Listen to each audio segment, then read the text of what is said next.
anytime that I have to pose with such a giant stack of stuff for my thumbnails, it stresses me the fuck out. It's heavy, you know? Anyway, yes, so the pile that I'm getting rid of today, it's rather large. If you're new here, welcome. Hi, I'm the Antichrist. Yes, my birth, it signaled the end of times, but in the meantime, before the apocalypse, I just want to talk about movies with the good people of Earth. If you're not new here, you knew that. God bless you. Excuse me, Satan hex you. If you're new here, maybe that's a lot to take in, but I think that you'll catch our vibe really quickly. I just like to talk about physical media on this channel. Maybe you know of Haunted Hippie. That's where I talk about horror movies. Over here, I also like to take you on spooky outings, but today we are talking about physical media. I've got a large stack of stuff to get rid of. I have upgraded a lot of things, and so that's probably what I'm gonna start with because there are quite a few titles I know that you guys will be excited about, and they will be listed on my Poshmark. Also, just a reminder, because sometimes if people make bundles, I'll send them offers, but you guys never look at it in time. Make a bundle, make an offer. I will sell you these things very, very cheap. I just want to get rid of them, but you got to check out the notifications. Oh my gosh, I almost forgot to welcome you guys into my cult. All you have to do if you want to join is click subscribe, easy as that, but it also helps to click the like button and the notification bell, that way you never miss our next meeting. Let's get this meeting going.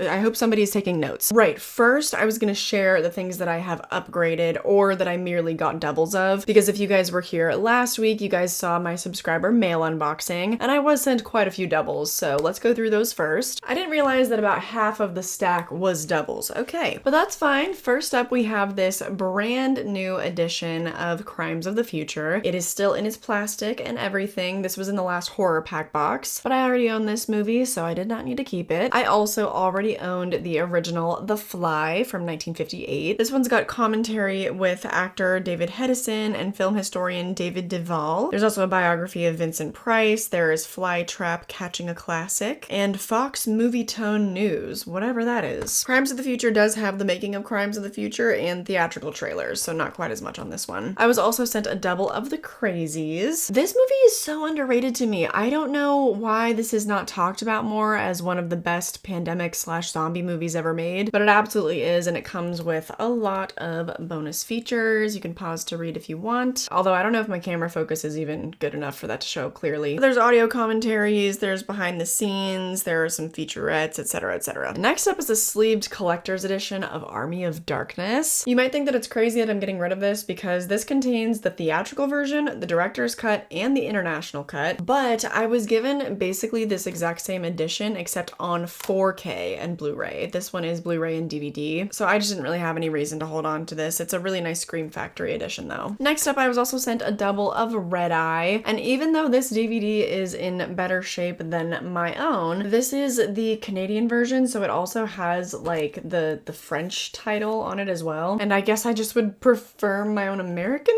version. Yeah, I guess that's why. This one also has some special features, outtakes and bloopers, making of a thriller at 30,000 feet, get inside the mind of Wes Craven, the master of suspense, and commentary by the filmmakers, including director Wes Craven. If you only know Wes Craven for Scream and Nightmare on Elm Street, this is a gem. This is an underrated gem for you. Next up, with a little Sam Raimi action yet again, we have Drag Me to Hell on Blu-ray. I simply just already owned, I think, this exact same Blu-ray, so I didn't need to hold on to a second copy of it. This also comes with both the theatrical and the unrated director's cut. Next up, this one is, I mean, it's one of the favorite things that I have in my collection. However, I was sent a double of this exact same Criterion Collection edition, so I just didn't need two of them. It also blows my mind that more than one person was willing to send me their Criterion Collection edition of Dazed and Confused. That makes me feel dazed and confused personally. I know that this one's gonna get snatched up quick. I also was sent a Blu-ray of 30 Days of Night, so I am gonna go ahead and get rid of my DVD. Oh, and speaking of Sam Raimi, he actually produced this with Robert Tappert. I would say that that in and of itself kind of makes this an underrated gem. The action in this movie is totally Sam Raimi coded. Strips vampires of any of their glitz and sexiness and just makes this like a really raw, tense vampire film. Feels more like a monster movie than a vampire movie, honestly. Next up, one of my faves, we have my Blu-ray of Coraline. This This is a really, really nice edition that has deleted scenes, the making of, there's voicing the characters, creepy Coraline featurette, and feature commentary, of course. I was sent the brand new 4K steelbook that the studio put out. I'm so obsessed with that. I decided I didn't need to also hold on to my Blu-ray. This one was also sent to me just to be wary that there's like some kind of sticker damage and residue. The plastic casing has been damaged a little bit, but other than that, it's a really nice, like, thick, sturdy case. I was also sent this wonderful 4-pack of the first 4 Alien movies. Gorgeous collector's edition. So I decided that I didn't really need my Blu-ray of Alien anymore. This has got most of the good special features on there. There are the audio commentaries, there are featurettes, all that good stuff. This is my absolute favorite horror movie of the 1970s. Nothing tops this for me. So one of you lucky ducks can pick this one up for me. The last upgrade that I made, somebody actually sent me the widescreen version of Gothica, and it was on a Clippy DVD, and I already had this full screen edition. 2 slightly different editions just in terms of aspect ratio, but I typically prefer a widescreen edition to a full screen edition just because that's like the aspect ratio that was intended. That was the theatrical version, you know? That's just my personal preference, so I was like, you know what, I don't really need to hold on to this other version, especially also because eventually I would love to upgrade that one to a Blu-ray. It's a very early 2000s movie, including the quality of it on DVD. It's not great, but ooh, if you want a real like blue-toned rainy day movie, this one is so good. Heavy stuff though, heavy stuff. Underrated, but woof. That does it for all the doubles that I have been sent, so go, run, be the first to pick them up. Getting on to the more obscure stuff, I actually have 2 books that I'm not gonna hold on to, so let me share those really quick. First of all, we have The Lovely Bones. I recently talked about this, I think in my January recap, that I finally read this book and I finally watched the movie for the first time. Both of them are terrible. The book though, I loved the book just because I loved the mess of it all. I already talked about this in my January recap though over on Haunted Hippie, so check that video out. I really delve into my thoughts there, but all you need to know for right now is that I will never read this book again, but I am happy to have caught up on the messy 2009 pop culture of it all. This was a great $2 purchase from Goodwill. I will never forget you. This one also cost me a couple books at Goodwill. It's called These Witches Don't Burn. I was really excited about this because it seemed like a YA lesbian witch fantasy movie. It's a book, but I got like 3 pages into it and I just could not stand it. This should have been everything that I loved, even if it is way too young for my reading level, but it was just so painfully teenaged that I'm 100% just not the intended audience for this book. I'm sure that if I were like 11 or 12, this book would be a lot of fun. I was thinking that this was written more for like 16, 17-year-olds. I thought it would be a little bit more on a Twilight level, even though, to be fair, I did read Twilight, I think, when I was 12. But back then, I feel like teen girls just didn't have a lot of age-appropriate stuff because, like, everybody hated us. So anyways, yeah, if I were like 10, 11, 12, this would have been great. Did not realize that the material was so young. Next up, the only other horror pack movie that I'm getting rid of is this one called Rave. It is still in its plastic packaging. I only watched it the one time. This one was just such a bummer because I really, really liked the first act of it. I don't know if it's just because it's European horror, like this is a Swedish horror movie, and it stars the girl that plays Maja from Midsommar. Wait, did I totally mispronounce that? Is it actually pronounced Maya? I have never thought about that. I don't know how to pronounce Swedish names. I'm so sorry to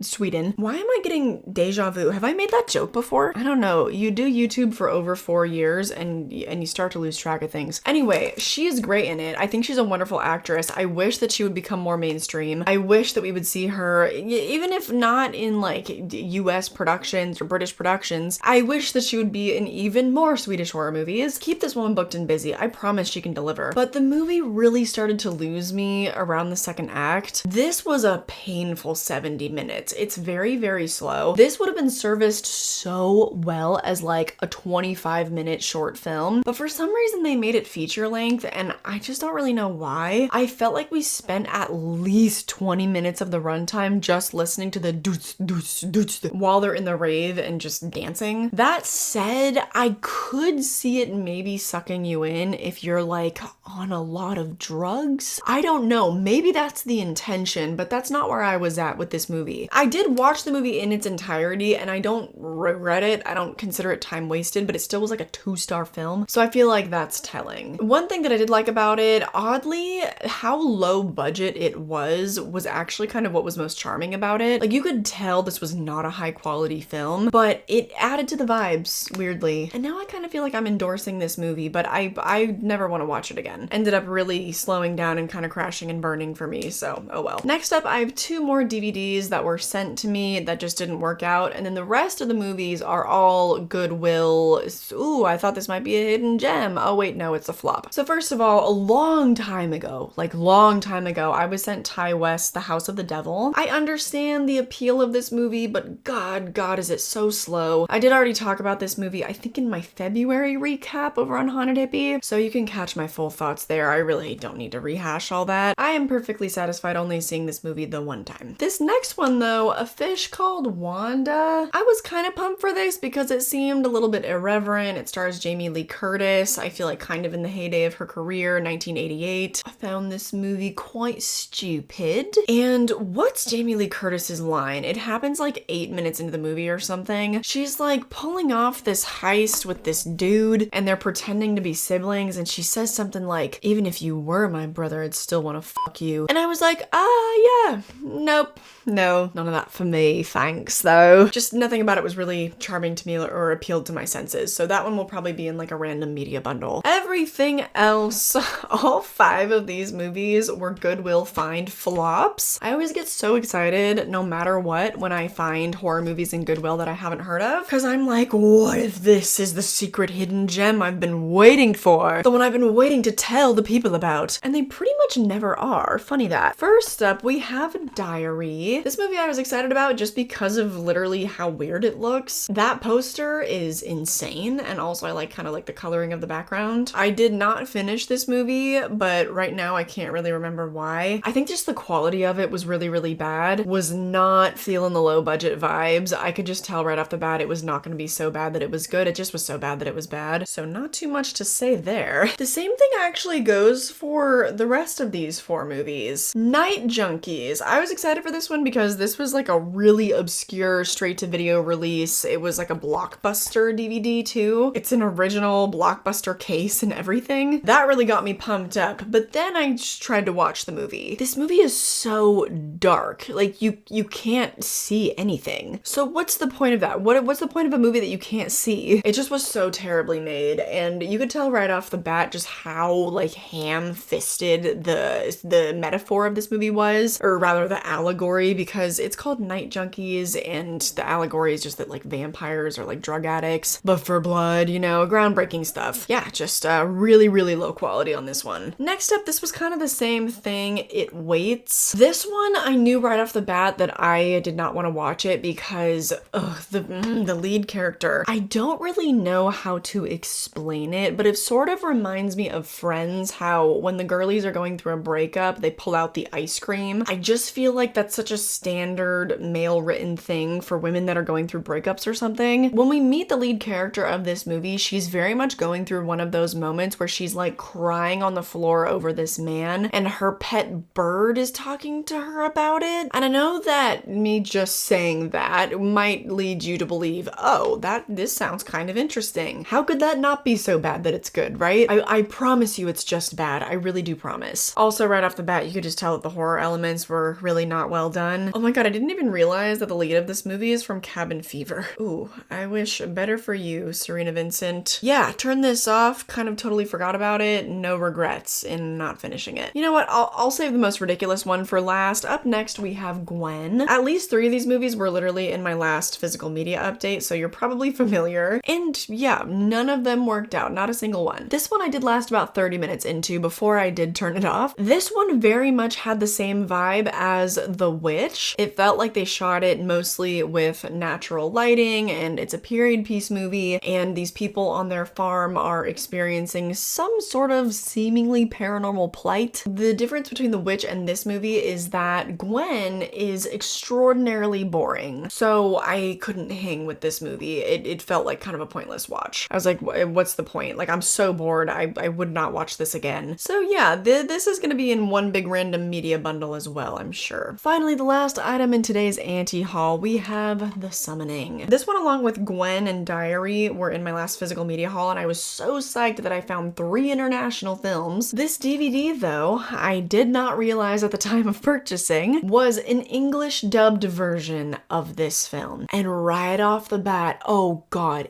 garbage. That ADR was terrible. And not even necessarily on a technical, no, definitely on a technical level, but the voice acting performances of the English people that dubbed over these lines, god awful. So it was really, really hard for me to tell if this movie actually had any value. I don't think so because it looked really, really low budget and bad, but it was impossible for me to know if there actually was any value to this movie because I was watching the horribly dubbed version of it. So I was like, yeah, absolutely not. I checked out after about 8 minutes and decided never again. But that is it. These movies, along with maybe a few more, will definitely be in a random media bundle. All the stuff that I'm upgrading, I'm pretty sure that those will be sold separately. If you want to bundle those yourself though, again, I will give you a major discount. Probably just gonna donate these books. Can't imagine that anybody really wants these that badly. These are the random ones sent to me that didn't work out. And then here we have all the stuff I'm upgrading, just as a reminder. So I do hope that you enjoyed this anti-haul. I'm not gonna hold up the entire pile again. Like I said, that stresses me out. If you want even more content from me, then definitely be sure to check out Haunted Hippie. That's where I do horror movie reviews. It's where I do deep dives. Like last month, I did a deep dive on Jennifer's Body and people really love that one. I also do top 10 lists and other such frivolous content like that. And I also have a Patreon where you get even more bonus reviews. Like recently, I did a whole bonus review of Love Lies Bleeding. So there's a lot of fun stuff for you to check out, including my social media. That's all linked down below. But more than anything, I just hope that you enjoyed this video and I hope I catch you in the next one. Bye.